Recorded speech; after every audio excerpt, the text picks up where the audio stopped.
जनाब हुसैन दलवाई साहब का। और हुसैन भाई को आप जानते हैं कि वो वज़ीर रहे हैं। वो जो है राज्यसभा के मेंबर थे और प्रोग्रेसिव थॉट के आदमी हैं। बहुत देर तक ये जलसा चला है और आप लोग थके भी होंगे शायद। जलालुद्दीन साहब एक दफ़ा ऐसा ही भाषण कर रहे थे, 2 घंटे हो गए, हॉल में कोई नहीं था,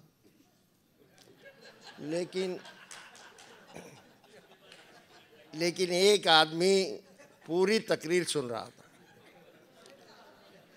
उनको बड़ा ताज्जुब हुआ। तकरीर ख़त्म करने के बाद उन्होंने पूछा कि आपको तकरीर कैसी लगी। वो कुछ बोला नहीं। आप बहुत देर तक रुके। बोले ये शतरंज और लाउड स्पीकर मेरा है।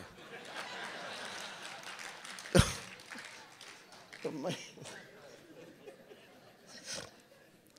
मैं आपकी ज़्यादा वक्त नहीं लूँगा।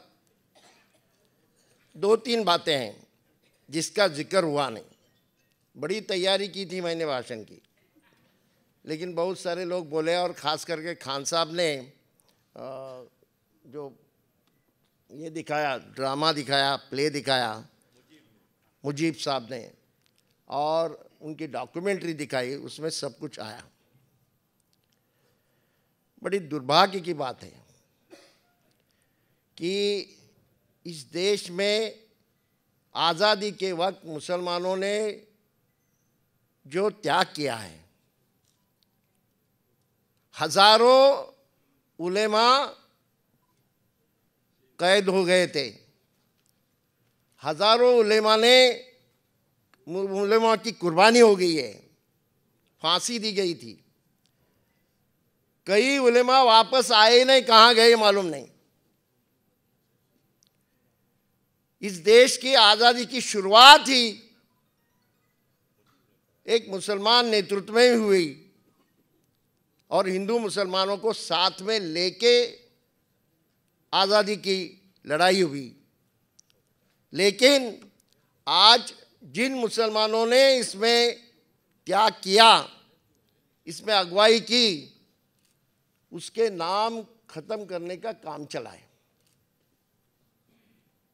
जैसा कि बादशाह खान साहब का नाम, मौलाना आज़ाद का नाम।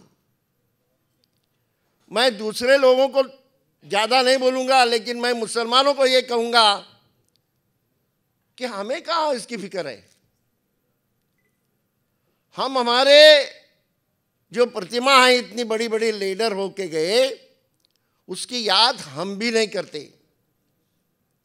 मौलाना आज़ाद की एक तस्वीर मैं जब मिनिस्टर बना तो मंत्रालय में मेरे कुर्सी के ऊपर लगानी थी। मैंने मेरे स्टाफ को कहा कि मुझे यहाँ मौलाना आज़ाद की तस्वीर लगानी है, लाइए। पूरे बम्बई में तस्वीर नहीं मिली थी उस वक्त। आज कुछ लोग लगाते हैं, लेकिन उस वक्त मंत्रालय में भी नहीं लगती। हमारी भी गलती है। हम जब खान अब्दुल गफ्फार खान का नाम लेते हैं तो उन्होंने जो खुदाए खिदमतगार जैसा संगठन खड़ा किया, उस वक्त उन्होंने ये कहा था अपने लोगों को कि याद रखिए, ये अहिंसा का जो हथियार है, वो हथियार ऐसा है कि कोई भी आर्मी पुलिस उसके सामने टिकेगी नहीं। और ये हथियार किसने दिया है? यह हथियार हमारे रसूल ने दिया है, ऐसा उन्होंने कहा था। इसका जिक्र मैं जानबूझ के करता हूं। उन्होंने जरूर महात्मा गांधी के वो शिष्य थे, महात्मा गांधी को मानते थे, लेकिन उनका इस्लाम के ऊपर भी इतना ही भरोसा था। लेकिन ये होते हुए भी उन्होंने 2 बातें की जो आज हम नहीं कर रहे हैं। यहाँ मौलाना साहब बैठे हुए हैं। 20 साल के वो उम्र में उन्होंने स्कूल निकाली, स्कूल, क्योंकि उनके ध्यान में आया कि मेरा समाज इस तरह से पिछड़ा रहेगा तो उसको कोई नहीं पूछेगा। और दूसरी बात, दूसरा जिक्र उन्होंने किया महिलाओं के अधिकार के बारे में।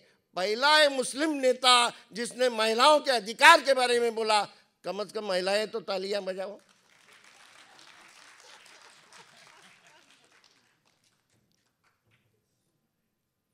खान अब्दुल गफ्फार खान साहब के सारी उम्र जेल में गई, 33-34 साल जेल में थे। यहाँ जेल में थे, उधर जाने के बाद पाकिस्तान के जेल में थे। और जो अच्छा काम करता है उसको बदनाम करने के लिए एक ही बात होती है, वो धर्म के विरोध में है। उनको एंटी मुस्लिम करके उनकी इमेज करने का काम किया गया। एंटी मुस्लिम किसने किया? भुट्टो ने किया, जियाउल हक ने किया, जो हर रात को दारू पीते थे। ध्यान में रखिए, अच्छा काम करने वालों को बदनाम ही इसी तरह से किया जाता है। तो हम लोगों ने एक बात मैं सुधींद्र जी को भी बताऊंगा, क्योंकि वो वाजपेयी के साथ काम करते थे। आज हर दिन हमें राष्ट्रवाद की बात करते हैं। अरे भाई, जब राष्ट्रवाद की बात ब्रिटिश जहां थे और जब इस देश को आजादी की बात करनी थी, तब आपका राष्ट्रवाद कहां था? आप तो उनकी दलाली करते थे और आज हमें राष्ट्रवाद की बात करते हो। आज हमें राष्ट्रवाद की बात करते हो। राष्ट्रवाद वहां जब सत्याग्रह हो रहे थे, वंदे मातरम करके लोग जेल में जाते थे, लाठी खाते थे, गोलियां खाते थे। एक दफा हमारे वाजपेयी साहब भी गए थे सत्याग्रह के लिए, लेकिन उनके ध्यान में आया कि ऐसा वंदे मातरम बोलने के बाद पुलिस पकड़ती है, अंदर करती है, वहां से भाग गए। ऐसे भागने वाले लोग हमें आज राष्ट्रवाद की बात करते हैं। कहां थे आपके गोलवलकर गुरुजी? अंडमान में से एक भी मुस्लिम वापस नहीं आया और एक भी मुसलमानों ने माफी नहीं मांगी। आपके बहुत बड़े नेता सावरकर ने माफी मांगी, माफी 3-4 दफा माफी मांगी। और मैं छुट के आने के बाद आपकी मदद करूंगा ऐसा लिख के दिया ब्रिटिशों को। महात्मा गांधी के आज नाम लेते हैं लोग, लेकिन सही माने में महात्मा गांधी को मानते नहीं। ध्यान में रखना, उनको महात्मा गांधी मान्य नहीं। वो तिरंगे की बात करते हैं, तिरंगा उनको मान्य नहीं है। उसके ऊपर जो अशोक चक्र है वो उनको मान्य नहीं है। सुधींद्र जी ने बहुत अच्छी तरह से कहा कि आज की लड़ाई ब्रिटिशों के साथ की लड़ाई थी ना, ये हमारे ऊपर हुकूमत करने वालों के खिलाफ लड़ाई थी। आज की लड़ाई फैसिज्म के खिलाफ है। ब्रिटिश फैसिस्ट नहीं थे, ध्यान में रखिए। कुछ न कुछ कानून की इज्जत करते थे। आज जो सत्ता पे है वो फैसिस्ट हैं और उनके ऊपर लड़ाई करनी है तो सही माने में सारा देश इकट्ठा आके इसके खिलाफ की लड़ाई करनी चाहिए, otherwise it is very difficult. यहाँ आप इन्होंने बहुत अच्छी तरह से जिक्र किया, उदित राज साहब ने किसानों का आंदोलन चला है। उदित राज साहब, किसानों का आंदोलन एक बहुत बड़ी आस है हमें, लेकिन उसी तरह से मजदूरों का आंदोलन जो चलना चाहिए था, कहाँ है आंदोलन? मजदूरों के जहां महाराष्ट्र में पहली बार महात्मा फुले के साथी उन्होंने आंदोलन पहली बार संगठन चालू किया मजदूरों का। लड़के मजदूरों ने कई अपने कानून बदल के लिए और कई हक मिले उनको। आज सारे के सारे हक उनके गए हैं, लेकिन मजदूर आंदोलन कहां भी दिखाई नहीं देता। हमें अगर सही माने में जाना है तो महात्मा गांधी, खान अब्दुल गफ्फार खान साहब, मौलाना आज़ाद, इनके रास्ते से ही जाना पड़ेगा। मैं एक मुस्लिम हूँ और इसलिए मुझे इस दुख है कि मेरे पुरखों ने पाकिस्तान जीना का साथ दिया, मौलाना आज़ाद का दिया नहीं। आज जीना का साथ अगर मुसलमान नहीं देते तो पाकिस्तान नहीं बनता। आपने कहा वो बराबर है, इनको अखंड भारत मुसलमान छोड़ के चाहिए था, लेकिन हम सारे मुसलमान अगर उसके खिलाफ रहते तो ये नहीं बनता। किसने पाकिस्तान बनाया? पाकिस्तान सिंध और पंजाब के लोगों ने नहीं बनाया, पाकिस्तान यहाँ के लोगों ने बनाया। मुस्लिम लीग कहाँ थी? वहाँ मुस्लिम लीग नहीं थी। ये हम लोगों ने ध्यान में लेना बहुत ज़रूरी है। जलालुद्दीन भाई ने ये एक तरह से आपने बड़ी कमाल किया, आपने एक अगवाई की है। इस तरह से एक बहस होनी चाहिए। फिर हम कहाँ न कहाँ गांधी बादशाह खान के रास्ते पे जाके सही माने में ये करना चाहिए। वो तो 34 साल थे अंदर, 34 साल, आखिर तक उन्होंने कॉम्प्रोमाइज नहीं किया। पाकिस्तान बनने के बाद ब्रिटिशों को उन्होंने कहा कि हमारा पख्तूनिस्तान अलग करके दो, हमारा राष्ट्र अलग दो, मिला नहीं उनको।